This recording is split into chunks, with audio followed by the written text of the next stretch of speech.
Chapter 1. Twinkle, twinkle. Twinkle, twinkle. Twinkle, twinkle. That was the sound of a star zap that had been trying to get its owner's attention for quite some time. Leona, who was getting ready for bed in the blissful peace of a roommate-less dorm room, had stopped singing into her hairbrush for a moment to actually run it through her hair, and she finally heard the insistent sound.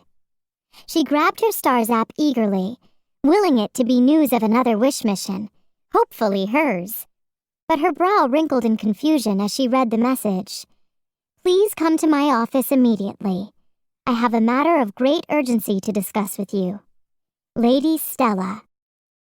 Leona, already dressed in gold brocade pajama bottoms and a golden tank top, threw on a dressing jacket made of the softest glimmerworm silk, shoved her feet into a pair of golden flats, and raced out the door, feeling a heady mix of excitement, anticipation, and dread. As she hurried along on the cosmic transporter, she thought of what it could be. Would Scarlett be reinstated as a star darling and be her roommate once more? Maybe it would be Libby's Wish Blossom presentation, which had been postponed due to the Scarlet situation. Or what if someone had caught wind of their secret trips to Wish World? She shook her head, clearing it. No, she decided. It was none of those. Then she had another thought, which made her heart beat double time. Maybe she was going to be awarded some honor. Possibly most popular Starling Academy student, or most likely to be a shining star. Leona arrived at Lady Stella's office door with a big smile on her face, in case any hollow pictures were to be taken. She chided herself for not changing her outfit into something a little less slumberific. The door to Lady Stella's office was ajar. That was odd. Leona walked inside the grand space she had come to know quite well. In the very center stood the round table where they had first met together as a team. There sat 3 of her fellow star darlings. They looked at her nervously. "Where is everyone?" Leona asked. Sage, Vega, and Libby looked up at her and shrugged silently. "I was kind of hoping this was going to be my Wish Blossom presentation," Libby said, twirling a strand of her pretty pink hair around her finger. "But then, where's everyone else?" She looked around the office as if the other girls were hiding behind the furniture and would soon pop out to surprise her. Lady Stella strode into the room, followed by Lady Cordial, the head of admissions. Lady Cordial was one of a handful of Starling Academy administrators who knew of the Star Darlings and Lady Stella's plan. Smiling tightly, as she always did, she greeted the Star Darlings with clasped hands and a tidy bow. Lady Stella used her wish energy to close the door behind them, a little more forcefully than necessary, in Leona's opinion. Leona couldn't help admiring Lady Stella, so lithe and beautiful. The headmistress was as regal and confident as the head of admissions was meek and nervous. Then Leona took a closer look at Lady Stella.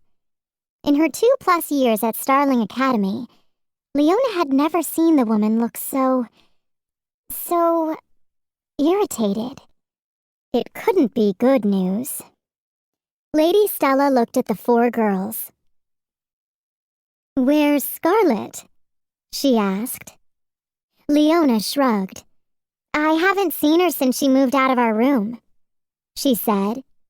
The other girls nodded in agreement. "Really?" said Lady Stella. Her smooth forehead creased with concern. "That is surprising. We had a lengthy discussion after everything happened, and she was very gracious. I'm surprised she didn't respond to my holotext." Scarlet? Gracious? Thought Leona. She'd have to take the headmistress's word for it. Libby shook her head. "It's true. We haven't seen her anywhere," she said. Not at lunch or at band practice. Sage spoke up. She missed our wish probability class and study group, too. Lady Stella frowned. I see. I suppose it's entirely possible that Scarlet was more upset than she let on. She inhaled sharply. Perhaps it's no surprise that a starling would need some time alone. Especially Scarlet, thought Leona.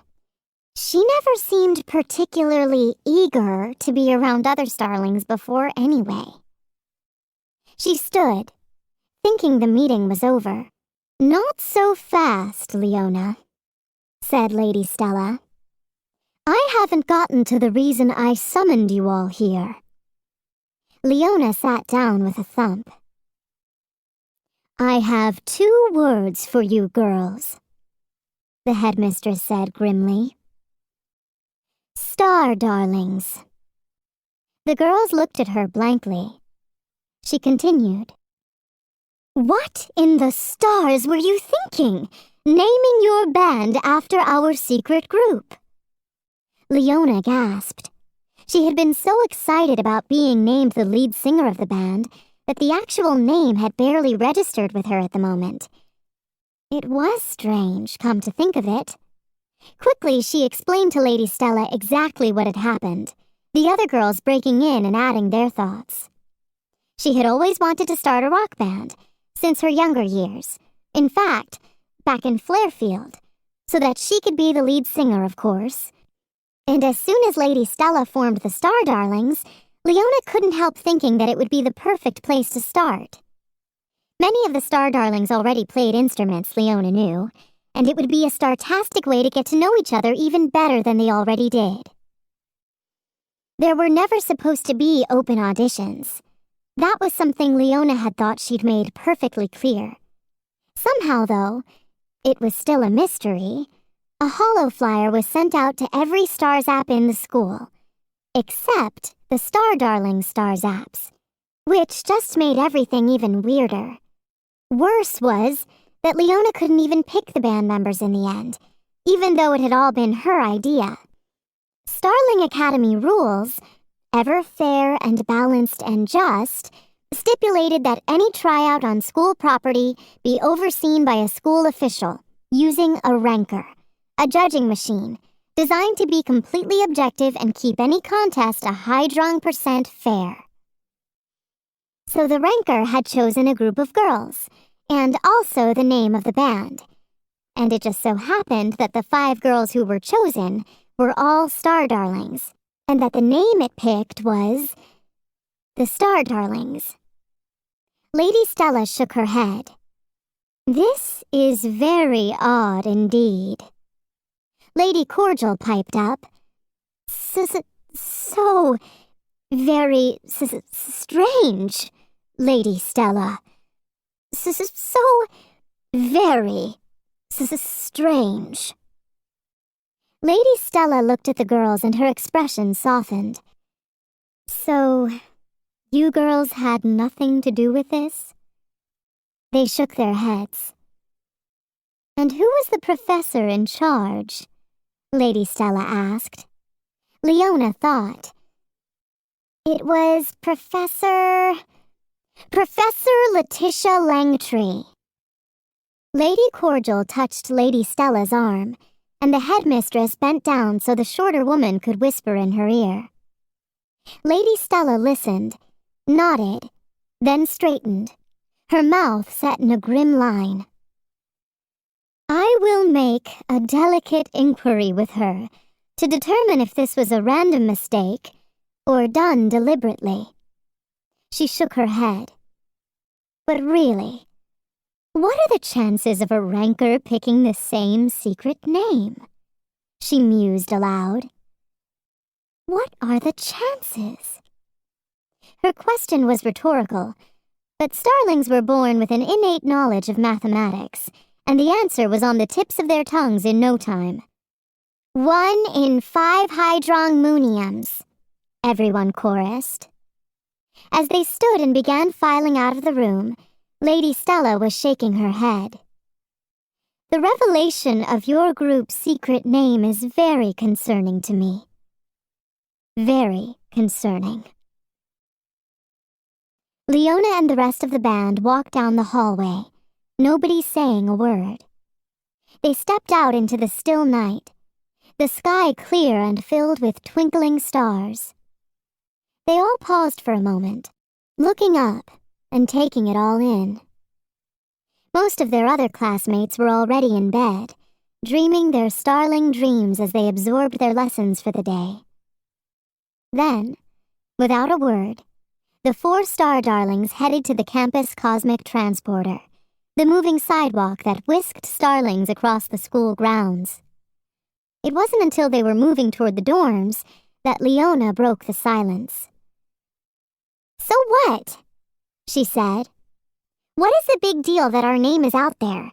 I mean, we're still secretly going on missions. That hasn't changed.